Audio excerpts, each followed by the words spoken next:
Assalamualaikum warahmatullahi wabarakatuh. Perkenalkan, nama saya Rudi Krisdiarti dengan NPM 194040. Saya akan membawakan materi tentang pengembangan sistem teknologi informasi alternatif. Pemilihan metode pengembangan sistem informasi.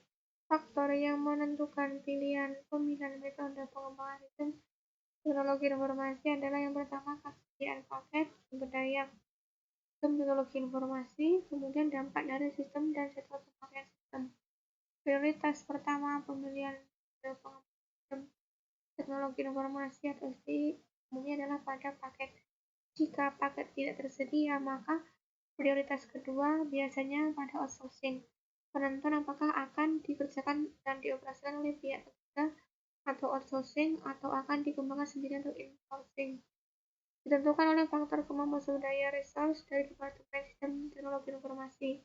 Jika dikembangkan secara insourcing, kemudian yang dipertimbangkan adalah metode pengembangan STI oleh pemakai sistem and user development dan atau user computing edge. Metode berikutnya adalah perlu dikembangkan setelah metode prototyping. Pemilihan metode pengembangan sistem teknologi informasi. Yang pertama, yang memulai. Jika paket tersedia, yaitu menggunakan paket.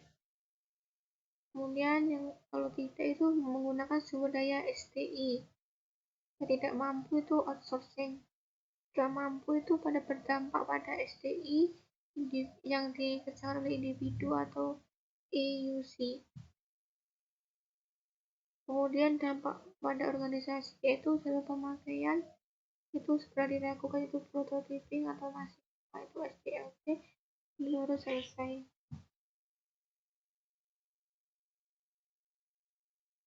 Perbandingan metode konvensional dengan metode alternatif. Dengan metode pengembangan secara konvensional itu metode SDLC, ini dikembangkan oleh analisis sistem. Analisis sistem adalah orang yang khusus untuk mengembangkan sistem secara profesional. Alasan menggunakan analisis sistem ini di metode SDLC adalah karena metode ini digunakan untuk mengembangkan sistem teknologi informasi yang kompleks.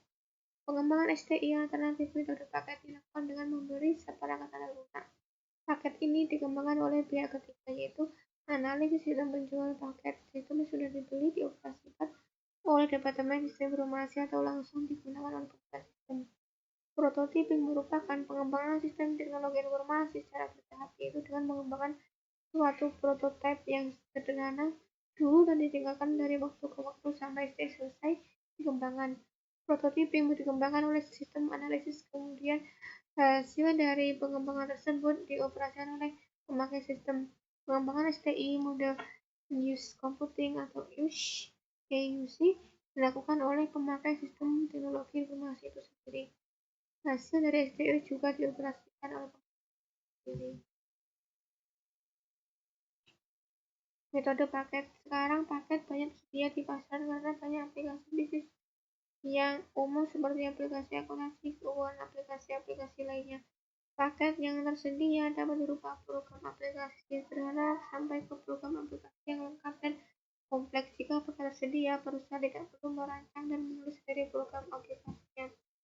Faktor-faktor dalam memilih paket. Spesifikasi yang dibutuhkan oleh perusahaan, ketersediaan paket, mengevaluasi ketersediaan paket. 3 hal yang dilakukan perusahaan setelah paket yang dicari ditemukan dan dipilih. Paket digunakan tanpa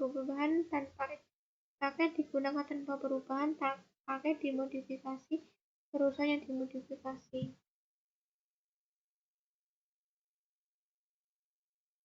Kelebihan dan kekurangan model. Kelebihannya yaitu kualitas paket. Kelebihan dan kekurangan model paket. Kualitas paket yang baik dapat digunakan ketika harga paket relatif murah dapat digunakan untuk rekayasa ulang proses bisnis. Kemudian kompatibel dengan sesama pengguna paket. Kekurangannya yaitu kekurangan paket tidak sesuai aplikasi yang lain, perbaikan dan penambahan paket sulit dilakukan sendiri. Basis data tidak terintegrasi dengan aplikasi lainnya, ketergantungan dari pemasok, tidak memiliki outsourcing. Metode outsourcing merupakan keputusan untuk menyerahkan kepada pihak ketiga pengembangan sistem teknologi informasi karena sistem teknologi informasi tidak mempunyai sumber daya yang memadai. Jika metode paket tidak tersedia, pihak kedua outsourcing.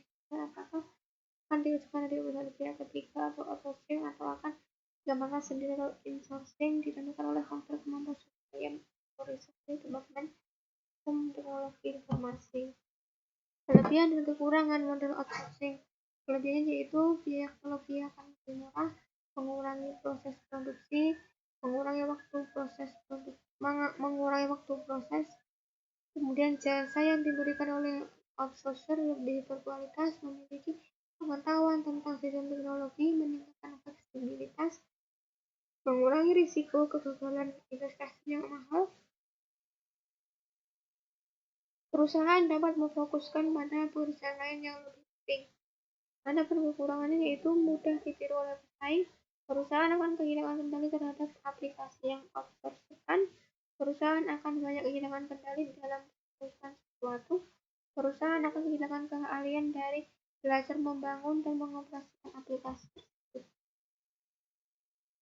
UX User Development metode ini digunakan untuk mengembangkan aplikasi sendiri dari sepenuhnya daripada spesialis informasi. Pendekatan ini dinamakan UX Development. Kelebihannya yaitu menghindari permasalahan kemacetan di departemen informasi. Kebutuhan pemakai sistem dapat lebih terpenuhi, meningkatkan keterlibatan pemakai dalam pengembangan sistem, kualitas pemahaman pemakai sistem terhadap sistem teknologi informasi meningkat. Kekurangannya yaitu pemakai harus mengembangkan aplikasinya sendiri. Kemudian, penerapan EUD mempunyai risiko menunggu bahkan merusak kelemahan teknik yang dimiliki oleh pemakai sistem. Waktu penerapan EUC, pemakai harus mengembangkan aplikasinya sendiri, paling tidak harus mampu menguasai tentang teknologi sistem informasi dan pemahaman tentang pengembangan sistem tersebut. Tahap-tahap dari 0 sendiri dapat digunakan untuk menentukan timing dari EUD.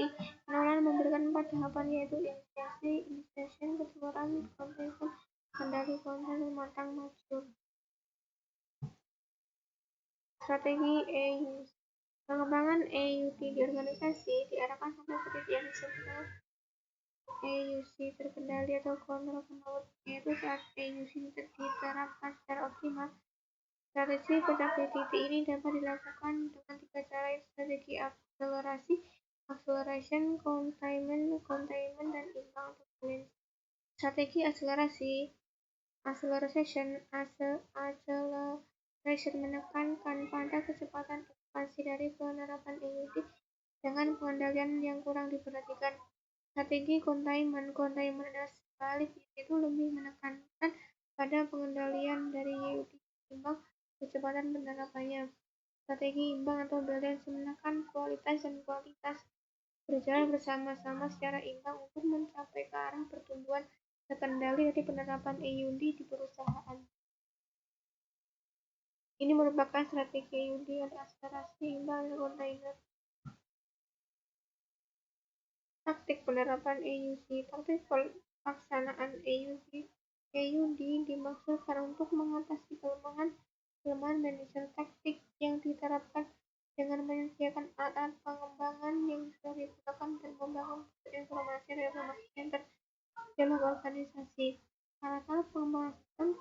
Alat-alat perangkat keras yang digunakan pada pengembangan sistem berupa DBMS Database Management System dan bahasa query language yang disediakan Visual Language dan Case Computer Aided Software Agent. Pusat Informasi atau Information Center atau IC. Di dalam Departemen Sistem Informasi Konsultasi, ini akan selalu sedia jika pemakai sistem mengalami kesulitan teknis dalam mengembangkan aplikasinya sendiri. Untuk pusat informasi ini juga dapat berperan sebagai pengawas untuk penerapan EUD terkendali dengan baik sesuai dengan kualitas dan integritas data dan standar lainnya yang ditetapkan.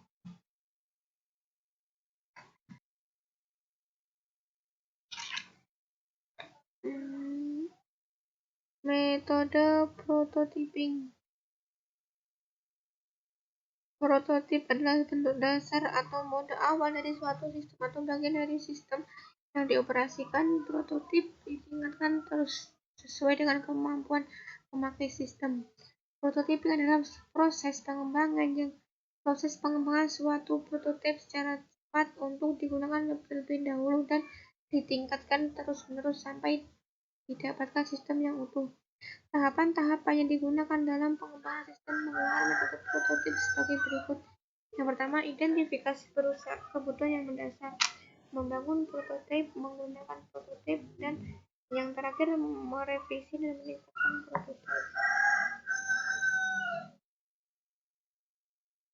Ini merupakan cara membangun prototip. Yang pertama, identifikasi kebutuhan, membangun prototip awal, menggunakan prototip, meningkatkan prototip lengkap. Ini jika prototip lengkap, ini langsung prototip selesai. Kalau tidak lengkap, harus meningkatkan prototip. Kelebihan dan kekurangan prototip. Kelebihannya yaitu dengan prototyping, keputusan yang harus segera dilakukan dengan berdasarkan pada informasi yang diberikan oleh sistem. Dengan prototyping, sistem akan selalu mendapatkan semua kebutuhan pemakai dari waktu ke waktu muncul dan dibutuhkan. Prototyping mendorong partisipasi dan keterlibatan pemakai sistem dalam pengembangan sistem. Kemudian kekurangannya yaitu kualitas sistem akan berkurang disebabkan sistem tidak dirancang secara integrasi. Kemudian dokumentasi dari sistem kurang baik dibandingkan dengan yang diberikan oleh SDLC yang dirancang baik. Sekian dari saya, kurang lebihnya mohon dimaafkan. Wassalamualaikum warahmatullahi wabarakatuh.